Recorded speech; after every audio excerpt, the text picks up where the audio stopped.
엄마가 왜 나를 버렸을까? 돈 때문이었을까? 아니면 권력 때문이었을까? 이 질문이 은호의 머릿속에서 떠나질 않았습니다. 그녀는 카페 뒷방 창고 구석에서 발견한 오래된 다이어리를 꺼내들었습니다. 다이어리 안에는 단순한 메모가 아니라 누군가의 제거 리스트처럼 보이는 기록이 반복되어 있었는데요. 페이지마다 이니셜과 날짜 그리고 마지막 줄에 정리 완료라는 섬뜩한 표시가 찍혀 있었습니다. 은호의 손끝이 떨렸습니다. 그리고 책상 위 노트북에서 오래된 녹음 파일을 재생했습니다. 낯익은 목소리가 낮게 울려 퍼졌습니다. 그 애는 세상에 없어야 돼. 은호는 눈을 질끈 감았다가 다시 떴습니다. 목소리의 주인은 분명 고성이었습니다. 자신을 버리고 재벌가 사모가 된 여자가 차갑게 말하는 소리가 생생하게 들려왔습니다. 그때 어머니 정순이가 방으로 들어왔습니다. 손에는 따뜻한 물이 담긴 머그컵이 들려 있었고 얼굴에는 걱정이 가득했는데요. 아직도 못 자고 있었니? 엄마, 오늘은 눈을 감을 수가 없어요. 정순이는 잠시 눈을 감았다가 조용히 고개를 끄덕였습니다. 그럼 이제 끝까지 가는 거다. 물러서지 마라. 짧은 말 한마디가 은호의 결심을 더욱 단단하게 만들었습니다. 그날 밤 은호는 2개의 USB를 준비했습니다. 하나는 원본, 또 하나는 복사본. 혹시 무슨 일이 생기면 이걸로 진실을 증명할 수 있겠지. 그녀는 가슴 안쪽 단추에 고리를 걸며 스스로를 다잡았습니다. 이른 오전 카페 문을 열기 전 은호는 친구에게 봉투 하나를 맡겼습니다. 내가 혹시 늦으면 이걸 대신 지켜줘. 친구가 놀라 묻자 은호는 씁쓸하게 웃으며 대답했습니다. 오늘만 지나면 알게 될 거야. 재단 행사장 앞은 북적였습니다. 플래시 세례와 카메라 소리 그리고 재벌가 사람들을 향한 박수가 이어졌습니다. 안내 직원이 은호의 QR코드를 스캔하며 미소 지었지만 그 미소에는 질문을 허용하지 않는 단단함이 묻어 있었습니다. 오늘만은 막히지 않겠어. 기록이 막히면 말로, 말이 막히면 증거로. 은호는 속으로 다짐하며 자리에 앉았습니다. 무대에 오른 고성이가 환한 얼굴로 손을 흔들었습니다. 오늘은 우리 재단의 새로운 비전을 말씀드리려 합니다. 그리고 곁을 지켜줄 소중한 가족을 소개하려고 하는데요. 바로 그때 은호가 조용히 자리에서 일어섰습니다. 주변 사람들이 웅성거렸습니다. 그녀는 마이크를 잡고 단호한 목소리로 말했습니다. 저는 회장님의 딸이 맞습니다. 하지만 회장님은 저를 끝내 지워버리셨습니다. 순간 장내는 얼어붙었습니다. 플래시가 쉴 새 없이 터지고 기자들의 손놀림이 분주해졌습니다. 고성이의 표정이 단단히 굳었지만 눈빛은 잠시 흔들렸습니다. 사적인 감정을 여기서 풀지 마라. 사적인 건 제가 지워졌을 때뿐이었어요. 오늘은 제 이름을 돌려받는 날입니다. USB가 은호의 손끝에서 번쩍였습니다. 객석의 공기가 한순간 무겁게 가라앉았습니다. 그때 은호의 휴대폰이 진동했습니다. 익명, 내가 가진 증거 뒤엔 더 큰 손이 있다. 은호의 시선이 잠시 흔들렸습니다. 누가 이 판을 더 크게 움직이고 있는 걸까? 행사가 끝난 복도. 은호는 선배 이지혁과 마주쳤습니다. 이렇게까지 할 필요 있니? 내가 다칠 수도 있잖아. 선배, 저는 이미 오래전에 다쳤어요. 지금은 제 이름을 되찾을 뿐이에요. 지혁의 눈빛에는 걱정과 알 수 없는 애정이 섞여 있었습니다. 그는 늘 선을 긋던 비혼주의자였지만 은호의 단호한 눈빛 앞에서 흔들리고 있었습니다. 멀리서 이 장면을 바라보던 박성재는 분노를 삼켰습니다. 오랫동안 은호를 사랑해온 건 자신이었는데 그녀는 늘 지혁을 향하고 있었기 때문이었습니다. 그날 밤 정순이는 봉투를 은호에게 건네주었습니다. 혹시 네가 내일 못 나가게 되면 이걸 대신 공개하마. 엄마, 이제는 숨을 수 없어요. 묻어두면 제가 또 지워지잖아요. 정순이는 눈물이 차올랐지만 결국 딸의 결심을 꺾을 수 없었습니다. 다음 날 아침 하늘건설 이사회장 앞은 기자들로 가득 찼습니다. 은호는 작은 녹음기를 품에 넣고 심호흡을 했습니다. 지혁이 곁에 와 조용히 속삭였습니다. 마음은 준비됐니? 마음은 됐지만 결과는 아무도 몰라요. 그럼 내가 잡아줄게. 짧은 대화였지만 두 사람의 눈빛에는 미묘한 떨림이 담겨 있었습니다. 한편 박성재는 주차장 차 안에서 갈등하고 있었습니다. 뒷좌석에는 갈색 봉투가 놓여 있었고 그 안에는 고성이의 치부가 담긴 문건이 들어 있었습니다. 이걸 열면 나도 끝난다. 그런데 닫아두면 은호가 더 위험해진다. 성재는 깊은 한숨을 내쉬며 봉투를 덮었습니다. 아직 은호에게 보여줄 용기를 내지 못한 것이었습니다. 이사회장에서 은호는 USB를 올려놓고 단호히 말했습니다. 오늘은 기록으로 말씀드리겠습니다. 파일이 재생되자 고성이의 목소리가 울려 퍼졌습니다. 그 아이는 세상에 없어야 돼. 임원들의 얼굴이 굳었고 기자들의 카메라가 번쩍였습니다. 날조야. 누군가 조작한 거야. 고성이가 소리쳤습니다. 은호는 차분히 대답했습니다. 날조할 이유가 없어요. 제 이름을 지우려 했던 건 어머니 본인이었으니까요. 정순이가 자리에서 벌떡 일어났습니다. 은호야, 제발 그만해. 네가 다칠 거야. 엄마, 저는 이미 다쳤어요. 이제는 숨지 않겠습니다. 그 순간 장내는 숨조차 삼키지 못하는 긴장 속에 휩싸였습니다. 회의가 마무리되려는 순간 스크린이 갑자기 흔들리더니 또 다른 영상이 재생되었습니다. 은호가 준비하지 않은 파일이었습니다. 낯선 목소리가 울렸습니다. 은호, 내가 가진 건 시작일 뿐이야. 내 뒤에는 더 큰 비밀이 있다. 모두의 시선이 객석 뒤편으로 향했습니다. 얼굴을 가린 인물이 자리에서 일어나 사라지며 메모를 남겼습니다. 서명자 는진짜 주인. 은호의 손끝이 떨렸습니다.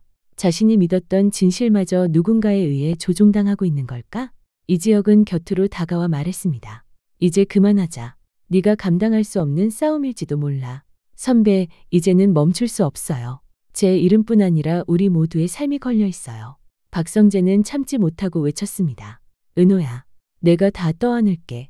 차라리 나를 이용해. 제발 멈춰. 본부장님, 제가 지켜야 할 건 제 인생이지 당신의 체면이 아니에요. 성재의 눈빛이 흔들렸고 순간 이상한 미소가 스쳤습니다. 사랑과 집착의 경계가 무너지는 순간이었는데요. 집으로 돌아온 은호는 정순이와 다시 마주했습니다. 은호야, 내가 이걸 열어야 하니? 엄마, 혹시 제가 내일 못 나가면 대신 공개해 주세요. 너는 왜 이렇게까지 해야 하니? 엄마, 저는 이미 너무 오래 묻혀 있었어요. 이제는 파내야 해요. 정순이의 눈물이 쏟아졌습니다. 은호의 말은 다짐이자 유언처럼 들렸습니다. 다음 날 아침, 다시 모인 이사회장은 이미 기자들과 임원들로 술렁거렸습니다. 은호는 녹음기를 만지작거리며 속으로 되뇌었습니다. 오늘 누군가의 이름은 반드시 무너질 거다.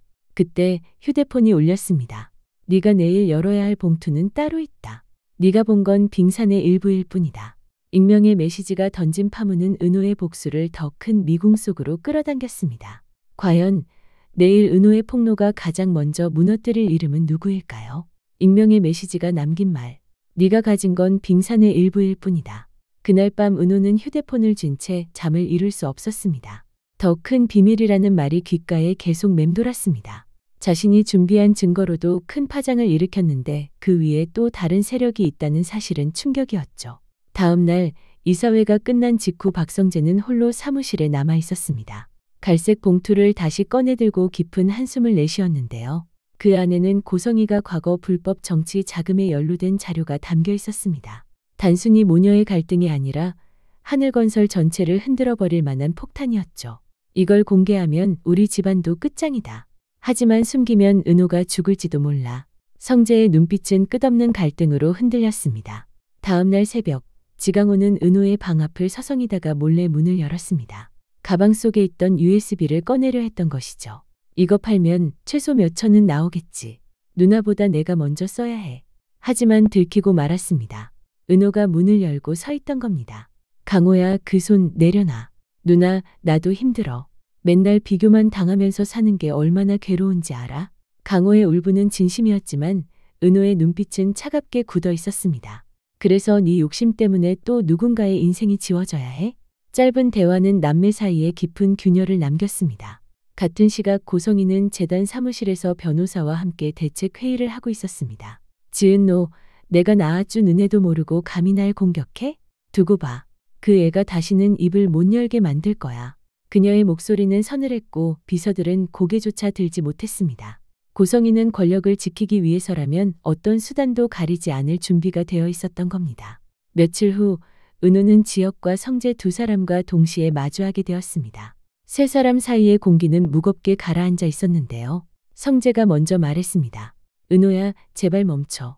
내가 다치는 걸 더는 못 보겠다. 내가 가진 걸 다 줄게. 대신 그냥 나한테 기대.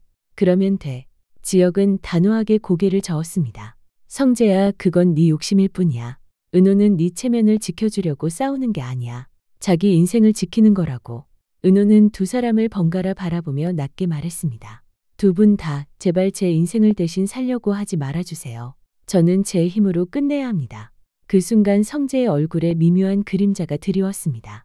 은호를 사랑한다는 마음과 지역을 향한 질투가 뒤섞여 표정은 위험하게 일그러졌습니다. 차라리 은호가 내 곁에만 있으면 다 끝날 텐데. 한편 지역의 여동생 이수빈은 SNS에 익명으로 올라온 글을 보고 충격을 받습니다. 하늘건설 후계자 싸움 배경에는 또 다른 인물이 있다. 수빈은 재빨리 오빠 이지혁에게 달려가 말했습니다. 오빠, 이거 봐. 누가 계속 여론을 조작하고 있어. 언니 혼자 싸우는 게 아니야. 뒤에서 판을 더 크게 흔드는 세력이 있어. 지역의 눈빛이 날카로워졌습니다. 그래, 결국 이건 단순한 모녀 싸움이 아니구나. 누군가 우리 모두를 이용하고 있는 거야. 그리고 드디어 고성이는 본격적인 반격을 시작했습니다. 기자회견장을 따로 열고 은호를 향해 날 선 목소리로 외쳤습니다. 그 아이는 내 친딸이 맞지만 감정적으로 불안정해서 거짓말을 일삼고 있습니다. 증거라고 내세운 것도 모두 날조된 자료예요. 기자들은 술렁였고 방송은 즉각 송출되었습니다. 은호는 TV 화면을 보며 이를 악물었습니다. 이제 진짜로 전쟁이 시작됐네요. 밤이 깊어갈수록 은호의 주변에는 점점 더 많은 균열이 생겨나고 있었습니다. 남동생 강호는 여전히 돈 때문에 누나를 원망했고 성재는 사랑과 집착 사이에서 점점 어두워지고 있었으며 지역은 자신도 모르게 은호를 향한 마음이 깊어지고 있음을 깨닫고 있었습니다. 그 와중에 익명의 발신자는 또다시 메시지를 보냈습니다. 내일 정오, 내가 가진 USB는 쓸모없어진다. 진짜 파일은 내 손에 있다. 은호는 휴대폰을 쥔 채 차갑게 속삭였습니다. 그래, 그렇다면 누가 진짜 적인지 내일 반드시 밝혀내고 말 거야. 이 이야기는 최신 줄거리를 바탕으로 만들어진 예상 줄거리입니다. 실제 방송 전개와는 다를 수 있습니다. 비교하며 보시는 재미도 놓치지 마시길 바랍니다. 구독과 좋아요 누르시고 다음 예고편도 함께 하실 거죠? 끝까지 함께 해주셔서 감사합니다.